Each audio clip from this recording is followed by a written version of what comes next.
Hello wonderful people, welcome back to our channel World of Achievers and do not forget to subscribe our channel. మీరు మా channel first time చూసినట్టయితే please do subscribe, share to your friends and comment below. So ఈరోజు మన topic వచ్చేసి CEC గురించి కంప్లీట్గా తెలుసుకుందాం. CEC అనేది మనకు ఒక ఇంపార్టెంట్ కోర్స్ లాగా మారింది. సిఈసిలో మనకి 3 కోర్ సబ్జెక్ట్స్ ఉంటాయి: సివిక్స్, ఎకనామిక్స్, కామర్స్. ఈ 3 తప్ప మనకి ఇంకా 2 ఉంటాయి లాంగ్వేజెస్.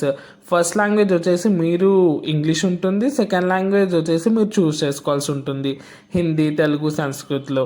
నెక్స్ట్ వచ్చేసి అన్నీ 100 మార్క్స్ పేపర్ ఉంటాయి. పాసింగ్ మార్క్ వచ్చేసి 35 ఈచ్. సో టోటల్ మీరు ఫస్ట్ ఇయర్ 500, సెకండ్ ఇయర్ 500కి రాస్తారు. సో మీకు కంబైన్గా 2 ఇయర్స్ కలిపి మీకు ఇంటర్ తర్వాత 1000 మార్క్స్కి మీకు టోటల్ అనేది వస్తుంది. సో ఇది మార్క్స్ విషయం. సో కెరియర్ ఏంటి, ఏమైనా జాబ్స్ వస్తాయి అంటే ఖచ్చితంగా జాబ్స్ వస్తాయి. మీరు సిసి తర్వాత బీకామ్ చేసి జాబ్స్ చూసుకోవచ్చు. ఎలాంటి జాబ్స్ అంటే మీరు అకౌంటెంట్ కావచ్చు, ఇంకా సిఏ కోర్సెస్ చేయొచ్చు, మీరు మార్కెటింగ్ ఫీల్డ్లోకి వెళ్ళొచ్చు, ఫైనాన్స్ ఫీల్డ్లోకి వెళ్ళొచ్చు, హెచ్ఆర్ కావచ్చు. ఇంకా ఇవన్నీ కెరియర్ ఆప్షన్స్ ఉన్నాయి. నేను దాని మీద సపరేట్ వీడియో చేస్తాను. ఇది వచ్చేసి మనకి basic details about CEC. CEC వచ్చేసి ఒక బెస్ట్ కోర్స్. మీకు ఏదైనా డౌట్స్ ఉంటే let me know in comment section and share to your friends who are willing to take CEC.